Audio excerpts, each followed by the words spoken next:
morning and welcome to Tabernacle Baptist Church, our virtual service. I'm Bishop Dennis A. Meredith, and I'm here with my son and co-pastor, Dennis Taylor Meredith. Yes. Let me say happy Pride. This is Pride Month, so I want to say happy Pride to everyone out there as we celebrate Pride Month for the whole month of June. Yes, celebrating Pride Month all month. Happy Pride Month to everyone, especially all of our parishioners, as we are the founders of the Love and Acceptance. That's right. This That's thing. It's right. really That's important right. that we let everybody know that we are celebrating Pride. Also this month, thank you guys, or congratulations to all of our graduates, high school and whatnot, middle school, everybody that graduated this year or is graduating this week or next week in the month of June.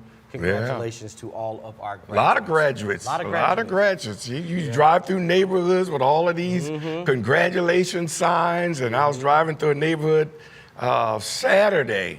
Boy, it was cars everywhere. They were having graduation parties, yes. You know, because everything had opened up. Yes. And so people are coming together and so forth. So, yeah, congratulations to all the graduates, from the youngest and the smallest to the older ones and the bigger ones, whatever. But anyway, congratulations to all our graduates and yes. all of your families and friends, graduates as well. We got a good service lined up for you. Good service. Got a good sermon, too. Got a good sermon, got a good old sermon today. Hope you enjoyed the special surprise last week with that throwback video. That Love and was good. That was good. Defining, our foundation, who we are and whatnot. I hope you appreciated that.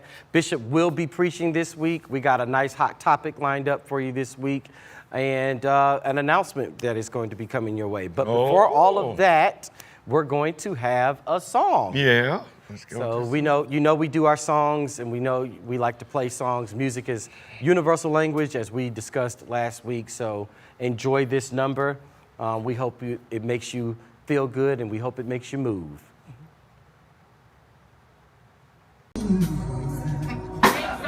For me.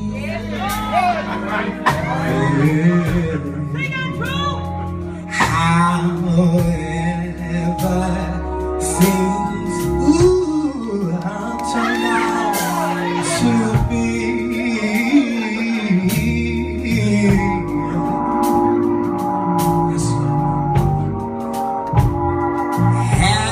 as long as you're in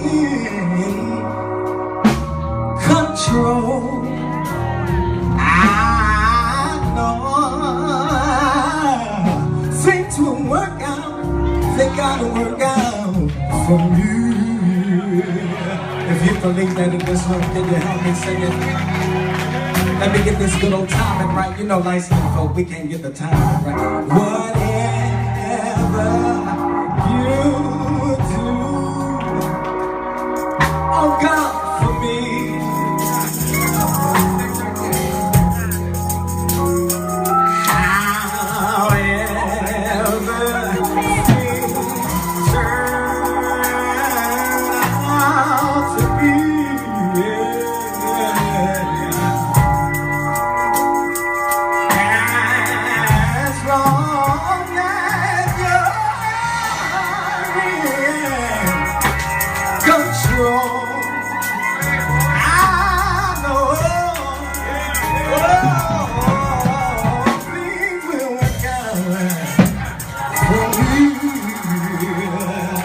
I think we can sing this all over the house. Can you stand up and sing this with me all over the house?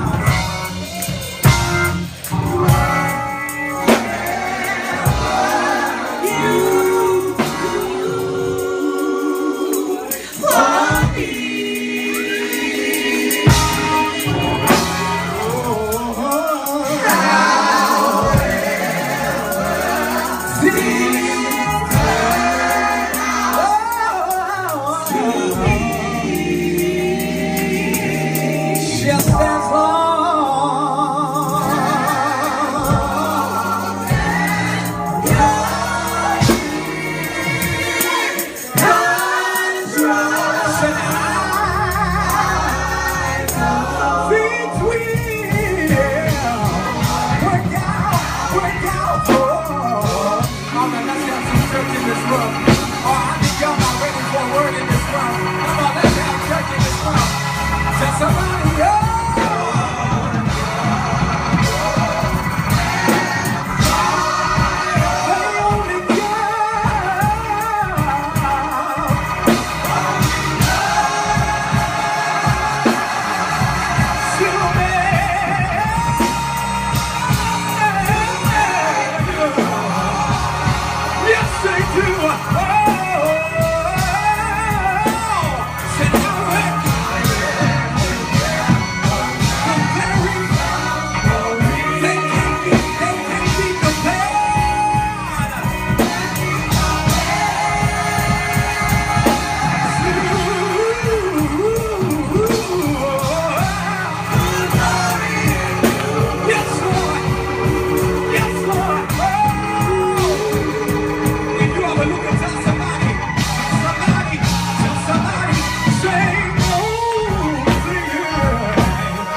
to lift your hands up all over this room.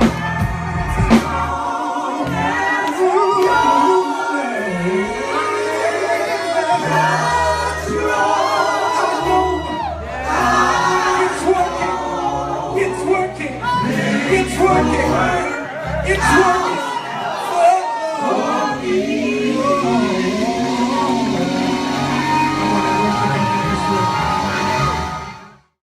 Wonderful song. Yes, yes, enjoyed it always. Always enjoy the music. Always enjoy the music. So you ready to talk about this? Yes, let's get into it. Geez. So we got a heavy, hot topic for y'all this week. But I can open by saying this. Black history is American history. Absolutely. There's no telling American history without remembering Black history. And the reason I say that is because this past week, executive producer LeBron James and Maverick Carter released a film and documentary called Dreamland on the Tulsa Black Wall Street massacre. And today we're going to talk about that, especially considering the climate of our country with these people still trying to do these Jim Crow. Yeah, trying to reverse these things. I almost so cursed. many. Well, I almost said something. I almost you called did them curse something. last week. I did, but I almost called them something. You know, I mean, this is Well, tough. yeah, this is it. It was really. It came on last night, CNN, Dreamland, and it was really difficult to look at. Oh. My goodness, it was just. They started off with, of course. I didn't know in our history that Indians actually owned slaves as well. Yeah, I did not know that. And as it progressed, it went on into how the migration of Indians and Black people left the South, and they kind of channeled them to Tulsa. The white folks The made white the people. Indians move Right. to Tulsa and then share the land with African American people. Right, and gave them 1.1 million acres. They gave these Right. folks land. Gave them that land. Mm-hmm. But you're looking at that and you know it's going somewhere because Right. I knew, the story about Black Wall Street and the massacre. But by the time it got to, explaining that part, the dialogue on the massacre, oh, that was hard. That was hard That to was watch. just heartbreaking. That was almost heartbreaking to watch. a tear-jerking Oh, absolutely. part to see how they killed and destroyed Black, over 300 Black people were killed 100 over to some 300. false narrative about a Black kid who tripped trying to go into an elevator and he's trying to break his fall, so he touches this white lady and kind of think he tears her sleeve or something. And the newspaper at that time was such a racist newspaper. They always try to print things Fox News that were against Blacks to try to make the Black community look really bad. Yep. And so the newspaper got a hold to this took the article and just lifted and just turned into just a god-awful, horrific event that lasted, 16 hours or something? A 16-hour killing spree. A 16-hour killing spree. Of Black people and destroying of Black-owned businesses and Black-owned infrastructure, buildings, a whole Black community. And it was born out of a lie. Born out of a lie. Remember these? Just that same lie that sent people to the Capitol, lying. This is what lying does. This is what lying does. People's lives are at stake when you lie. Yes. Anyway, it was based on that lie, and then the fact that it said there are 3 people still living that witnessed that were a part of that. Wow, there are 3 people still only living. 3 people still living. That's amazing. And the fact that these 3 people, no reparations have been given to any Black families that got destroyed because of this hate and this prejudice and this racism, no reparations. And they just they had mass graves where they no dignity. No dignity. In their death, no kind of dignity to, the loss of The loved mass ones. graves were part of the cover-up. Oh, it's a part of It was trying part of to the cover-up. They And would then kill when them. put it in history. Yeah, and they didn't put it in history. They didn't. Matter of fact, Oklahomans didn't learn about the Tulsa experience until high school. And it was like a brief 1 day or 1 week lesson. And the fact that it's just hitting mainstream America in 2021, that they just started. 100 years later. 100 years later. 100 years later. In 2020 was when they began looking for the graves. In 2020. That's when they start looking for. And I love Kamala Harris, but you cannot say that America isn't racist when that kind of BS is still going down in this country. This is what do you This think? is what why do you think the laws, these 40 states that are doing these voter suppression laws, all of this is Jim Crow. It's all of this. Jim Crow. And that happened in 1921, and here we are in 2021, 100 years later, and there's still this practice of suppressing the black vote and still doing Jim Crow practices against people of color. Why can't we have a voice? Why can't we be seen as human beings? This is just we insane. bleed, we have to eat, we love our children. We have our families, we work hard, just like the people of Tulsa built that community from hard work. Hard work. And they did not have an advantage. That's right. There were no advantages. There were no advantages for them. The white Tulsans, when Tulsa was booming because folks struck oil there, right, they had all that wealth. That's right. And these black folks built this with no advantage, no help from the white Tulsans. That's right. And they shopped with one another. And That's they right. spent money. This is important, people.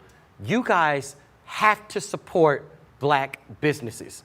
It's proven in history. Supporting black businesses builds our own community. And if this movie doesn't tell us anything, it has to tell us that we can't wait for the U.S. government and our other allies, these other people to help us. We have to take these matters into our own hands. That's right. And how we do that is supporting one another, being intentional about supporting African American businesses. Yes, Just we have to support build each other. legacy for ourselves. We have to do what he and I are doing. He's getting ready to retire. He is passing the church down to me. Right. When I get ready to retire, I pass the church down to somebody else. And we keep it going. We keep building. So you know what that means? We can't concentrate on the small stuff. Not when stuff like this is happening, and not when we are our only answer. And even though President Biden, he has the most diverse administration,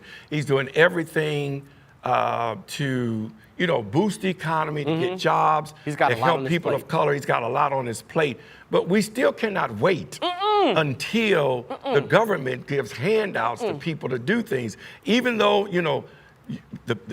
I guess you can say it's a blessing that, so much money was released with, unemployment, stimulus and all of that. But people, we still got to go back to working hard. Yes. You still got to go back to jobs. You can't succeed in life with handouts and people giving you free stuff. We've got to work hard. That's how we built these communities. That's how we built our churches. That's how we built our neighborhoods with hard work. And that was a lesson in that Dreamland movie. They built that community. With hard work. And so it's important that we don't stick with this handout of this unemployment money. I know that Governor Kemp, is taking away some of this money. He is. But people, we've got to get back to working. We have to take matters into We got our to take own matters hands. on. One of the good things about Taylor that the pandemic did was a lot of people discovered they can start their own businesses. That's good. And That's we were seeing that even here with some of our members who started their business.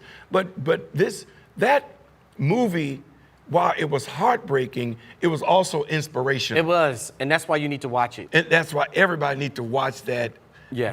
I wouldn't call it a movie. It's a documentary. It's a documentary style movie, and it's called Dreamland. It's more docu-style than it is a film, but it does. I have to give it to LeBron and Maverick Carter. Yes. They did a masterful job. Really. In putting that story together, telling that story, and the imagery in it. The imagery was very good. The imagery was very good. Yes. They did a really good job painting a picture. Well, we've come up on our time. I definitely think every Tabernakian and every African American person. Tabernacle, you invented a word. Yeah, Remember you told me the other day I invented a word? Yeah, I did. I'm taking a page out of your Preachertorial. book. Now you invented the word tabernacle. Yeah, you know, like Atlanteans, Tabernakians. Oh yeah, tabernacle. You know, all of spell that anyway. I don't know. I don't know how to spell that, but I probably could sound it out. No, seriously, it is not easy to watch, but it's necessary. Yeah, that's true. And if you want your life to mean something and you want to leave a legacy behind, you've got to know where you've come from. Yes, and absolutely. how your people have struggled Yes. to gain the inspiration and the strength to push forward. Because there's a whole bunch of reasons not to, but there are more reasons why you should. Why you should. And mostly because that we have to protect our elders and look out for our elders, and we also have to look out for our young people. And we can't ask anybody to do that for us but Right. ourselves. That's right. It's, that you know, the Dreamland, the timing of this being released is really good too. it's The perfect. fact that it comes out Perfect at timing. this particular time, I would encourage families, parents, make your children watch Yes. this. Have your children watch this, and you talk to them Yes. while they're watching this, and explain to them, because this is a microcosmic window of what racism has done to African American people around the world. And how it's still working And today. how it's still working today. We can Systematically how it's working today. And so parents, you know, watch this with your children. Don't Absolutely. independently watch it. Watch it with your children, and then have a family conversation. dialogue about it around the dinner table, whatever. But it's an important documentary to look at, because it will inspire you as well as inform you about our history, and it's just important to do that. Yes. Dreamland. Do not miss it. Dreamland. You are supporting LeBron James and Maverick Carter, two African-American people. African-American That's people and right. business owners. Thank you, to all those sponsors, that all those people that paid for that ad space, that paid for that movie. Yes, That's, yeah, that's support some of those brands as Exactly. well, as they advocate for us. But we're going to go to a song. We thank you for tuning in to this hot topic. We hope that it helps you. We're going to play you some music now to make you feel a little better. We know that this is hard. That was hard. But it was necessary, Yes. people. Please understand that this is necessary. This is what, being a good steward and being a Christian. Absolutely, good Christian, it's part of your stewardship. it's part of your stewardship. You can't be a good Christian without being a good steward. But anyway, enjoy the song. We got 3 or 4 more songs coming at you. We're always going to give you some good music.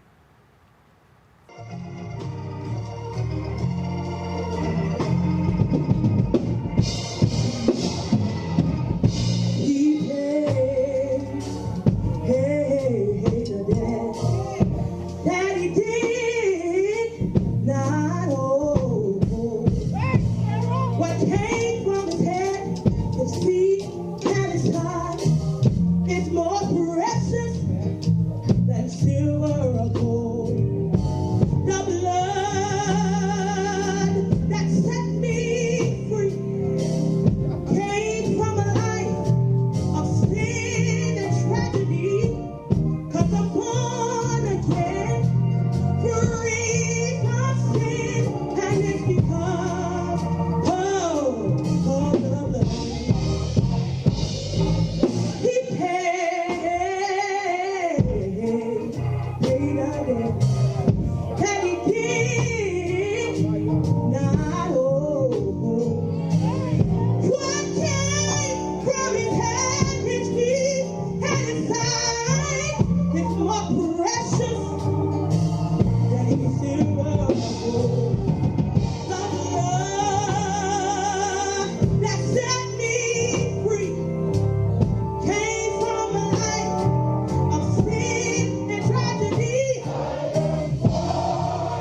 Welcome back. We hope you enjoyed that song. Now we've come to the point of our service where I'm going to give you an announcement. Yes, just one announcement, a very important announcement. It's an announcement about how your church is giving back to this community. This year, we are going to start back up our back to school drive, headed up by LaToya and Kasai Brown. Now through July 25th, this is what we want you to do. Come to the church between the hours of 12 and 2 on Saturdays to give back to school supplies and backpacks. And after July 25th, we're going to have a back to school giveaway for all the kids in the neighborhood to support them with their school supplies as they get ready to go back into school in person in the coming months in August. So support your church as your church supports this community, and support our back to school drive as we take care of the kids in this community. Now we're going to move into our offering. Thank you so much for all of your gifts. We appreciate your gifts week in and week out. Offering is a free will thing. We do ask that you tithe. We do ask that you, if you're not a tither, to give your $25. If you don't have it, we do tell you not to worry about it because we don't want you to stress about it. God blesses the cheerful giver. All right, so whatever you have at this time, pick up your phone, give your electronic offering to the church. The ways to give there are on the screen. Again, free will, give from your heart. Tithers tithe if that's where you are. If you're not a tither, but you can do your $25 a week, give your $25 a week. If that's not what you can do, it is okay. God knows your heart.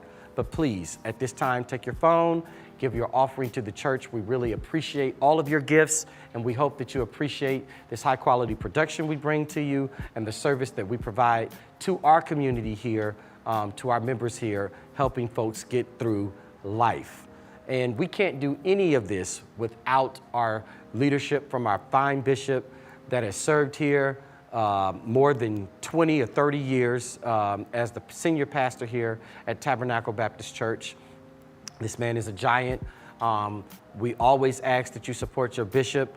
The ways to give to Bishop are also there on your screen. Give to Bishop's Cash App. Support him in any way that you can. Give him a good gift. Bible says if you sow into a prophet, you shall reap a prophet's reward. Personally, I don't know about that scripture.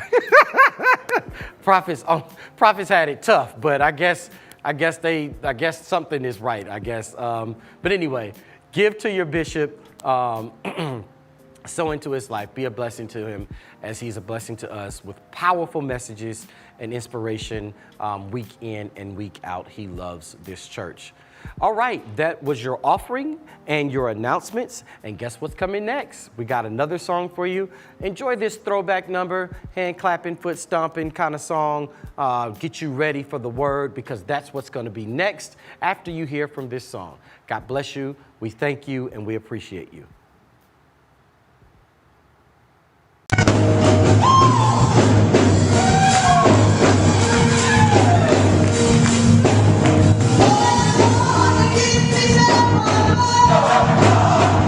Yeah.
I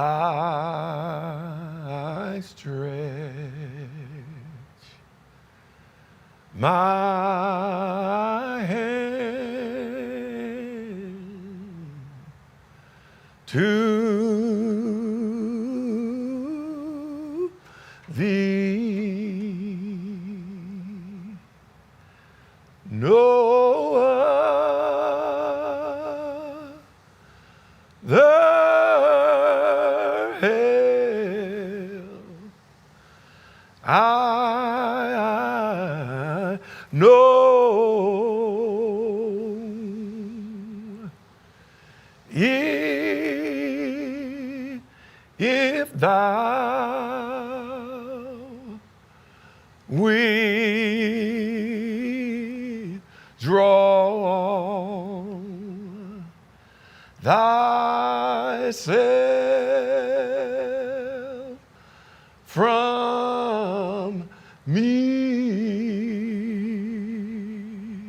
thou withdraw thyself from me, oh, whither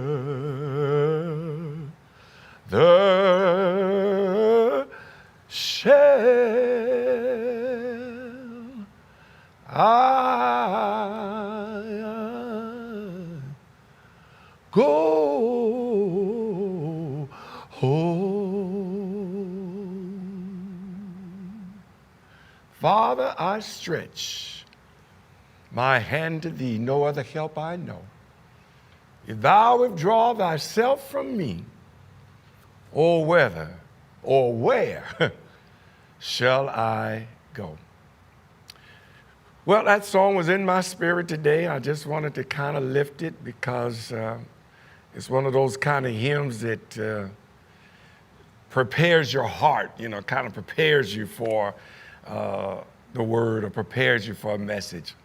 I want to talk to you today. There's a passage of scripture in Matthew chapter 8, verses 1 through 4. And it's where Jesus meets a leper. And this man with leprosy asked Jesus, if you will, can you or will you make me clean? And as the story goes, Jesus reaches out and touches the man, and the Bible says immediately his leprosy was cleansed. Now, what really gets me in this text that I want to open up in this presentation or this dialogue or this sermon is the fact that Jesus touches this man. This touch was in violation of ceremonial laws. It violated all of the religious restrictions that were imposed on Jewish people when it came to interacting with people with leprosy. This man was considered unclean because he had leprosy. And leprosy was a very ugly disease, very debilitating disease. It was a disease that altered your body. It was horrible. And it was so unseemly, it was such an ugly disease that you weren't even supposed to touch people. You weren't even supposed to go near people with leprosy. But Jesus, not only does he go near the leper, he's close enough to hear the leper's request, but then he does something that is in complete violation of the religious rules of his day, and that is he touches the person. Well, there are 5 senses in the human experience. Of course, your sight, your hearing, your what else? Smell. Touch is one of them. And to be able to touch someone is a very powerful thing. Human touch is really, really powerful. I don't want us to dismiss that, and I want us to make this connection because it's important.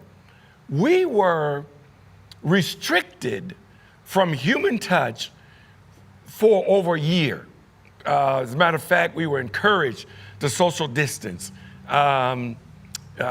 grandparents couldn't touch their grandchildren, grandchildren. I mean, it was just a lot that went into this pandemic. And the rules were that we were not supposed to touch each other. We couldn't touch because this contagious, deadly disease was out there, and was killing people at an alarming rate. And so we discovered, or at least I discovered, and I'm sure a whole lot of other people, the value of human touch. Jesus did three things in this touch. Three things came out in this touch. This touch was, intimate, because he reached out and touched him when he wasn't supposed to touch him. How do you explain it? Touching can be a very intimate thing.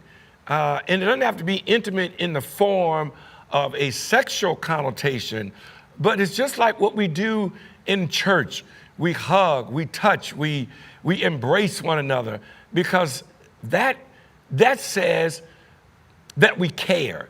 That says that we love. That says that we are thinking of you. That says that you're important to me. And so not to be able to do that over this past year, and now things are opening up.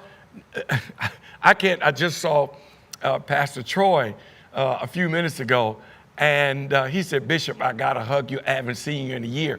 And so this touching thing is important. It shows intimacy. It not only shows intimacy, but his touch to this man was also powerful, because this touch changed his life. Do you not know that the human touch can change? I have been, as all of you know, I've been dealing with, sickness, for quite some time. Last year, in and out of hospital and all those kind of things. But it was something powerful when those nurses would touch. They would touch me for whatever need there was, medically. But it was always as if I care. They always demonstrated this kind of I care sort of touch. They would draw blood if it was painful, and I, would jump back. They were always so accommodating and caring. That's a little different than doctors. Doctors kind of, to me, are not as intimate in their approach. But the nurses were intimate, and often they had to touch me at different places on my body to bring healing. I remember one time I went into these shakes, and how the nurses were just, because they didn't want me to go into shock, they were really handling me in a way that was like, we really care about you, we got to fix this. Anyway, touch is powerful, touch is intimate, touch is also transformative. This leper's life was transformed, he was healed, he was changed, he was made anew. And what I want to tell us, that human touch can be transformative. It can change people's lives. When people have not been touched and all of a sudden they're being touched or being embraced by someone, that embrace is powerful. And we are seeing that now as the country is opening up and we're allowed to reach back or reach out and touch each other in a very positive, intimate, powerful, and transformative way.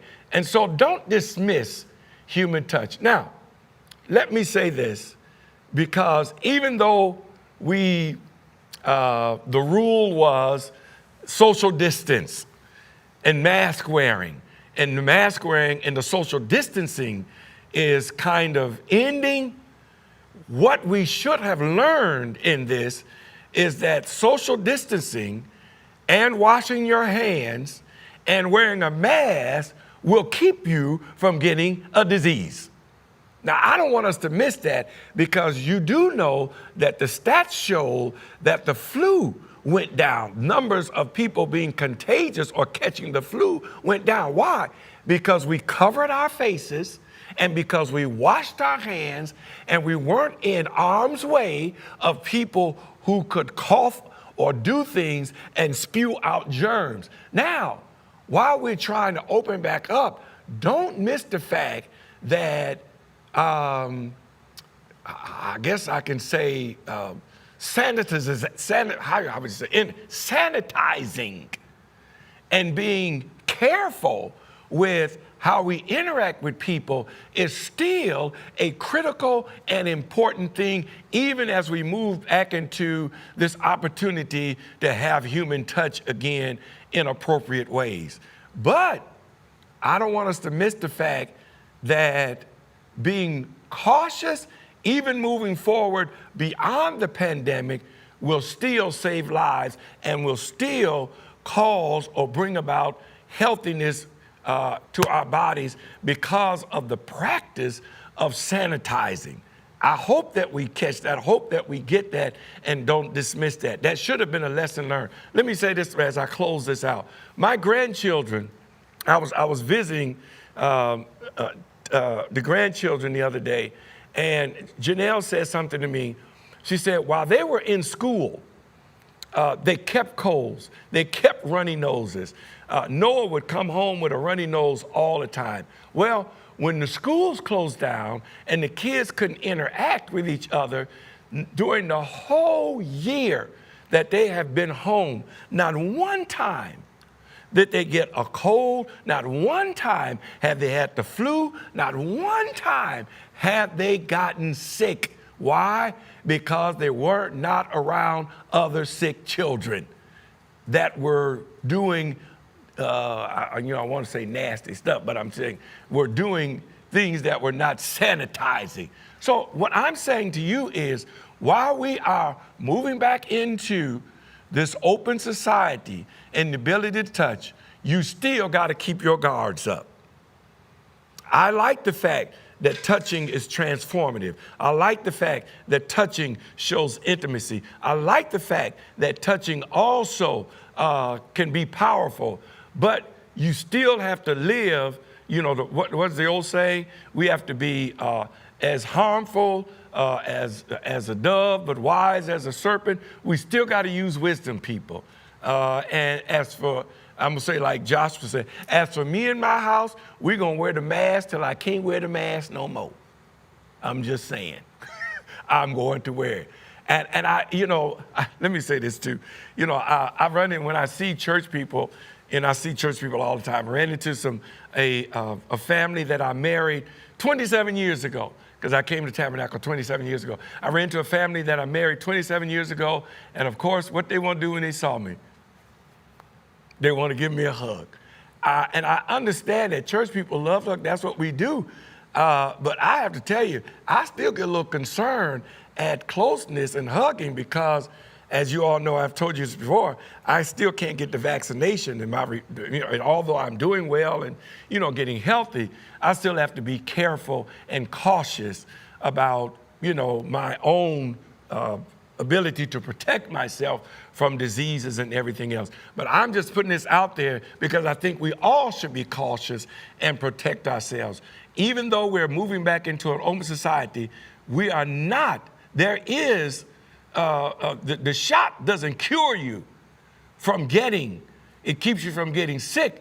But what we've also seen is people with the shot still get sick. So all I'm saying is, people, while we are appreciating the value of human touch, we still have to be cautious and protective. And just pray, child.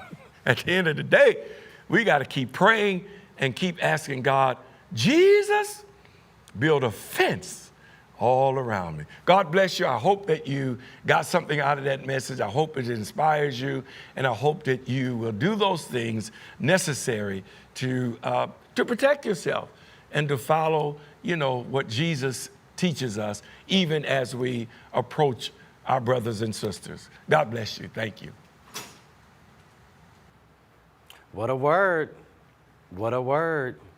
That was powerful. Thank you. Yeah, but touching is important, but I think the lesson on the other side of the pandemic is still be cautious. Yeah.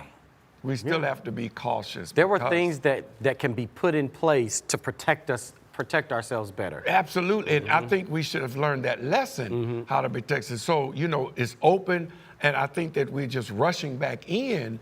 But the lesson is, if you didn't get the flu during flu season because you had a mask on, that ought to tell you that being sanitizing and being cautious and not being in the space of other people can keep help you from getting sick. It can help you, and it can help you help others. That's right.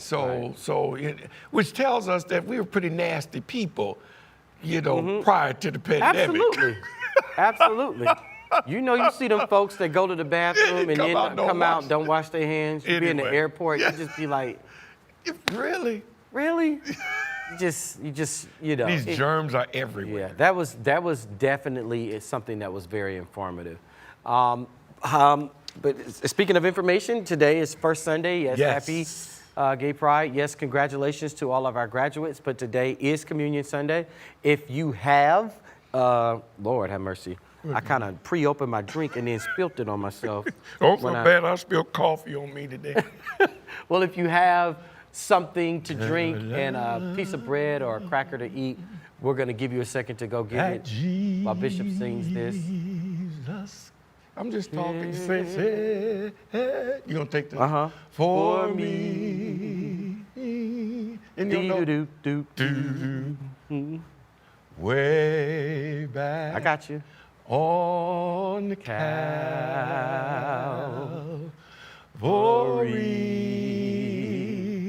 oh, the blood that gives me strength from day. Get your communion. From day to day, it will never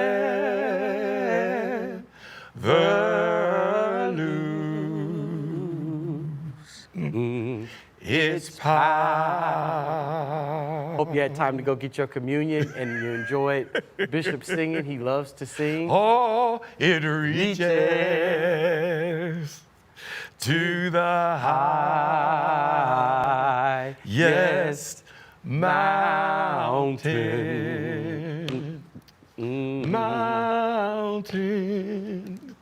And it flows to the lowest valley. Oh, yes, and I know the blood that gives me strength. From day to day, it will never lose its power. There you go. Little harmony there, Anyway, let us commune together. And Jesus took the bread and broke it, gave it to the disciples and said, take, eat, this is my body, which is broken for you. And then they shared in a cup that contained wine, which represented the blood of a new covenant. In honor of our Savior, Jesus Christ, let us all now eat and drink together.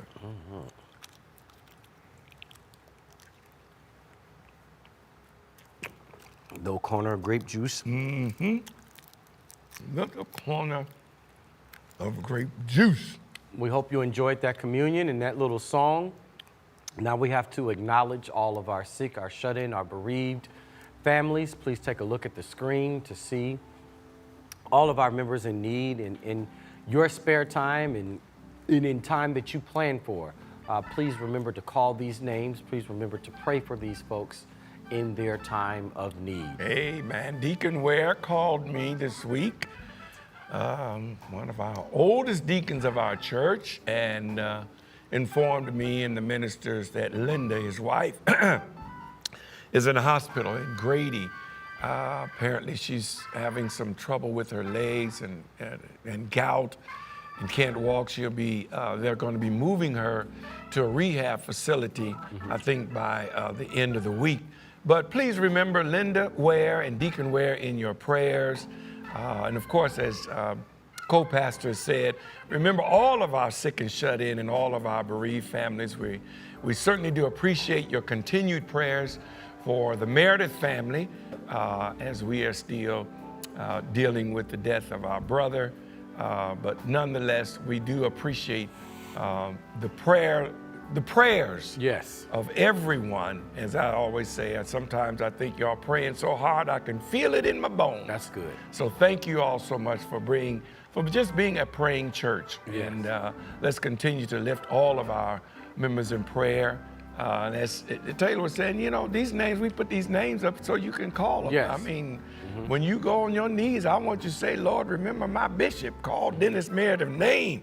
Call Taylor Meredith's name. And call LeVar's name. And call Deacon Ware's name. Let's be specific in naming people as much as we can. Yes. But again, thank you so much, and God bless each of you. Well, I guess that about wraps up that wraps up our first Sunday. our first Sunday service for the month of June. Can you believe we're all into June already? Yeah, the older I get, the more time flies. is what I Yeah, think. doesn't it? Yeah, the older you get, the more time moves. More time it moves moves along, faster. Moves faster. It looked like when you're younger, The days are longer. The days were longer, but I guess you're so busy Yeah, doing stuff until You you look don't up, it's the realize. end of the yeah. week. Or you start off in the morning, you look up and say, well, Lord, it's 11 o'clock at night. Time. Anyway, thank you all for tuning in each Sunday, watching our virtual service. And as always, we are remembering you in our prayers. God be with you and God keep you is our prayer. God bless you. Go God in bless. peace.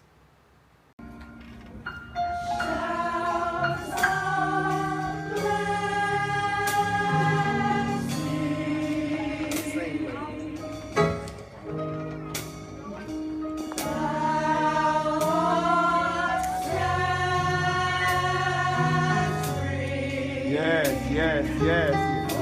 And free.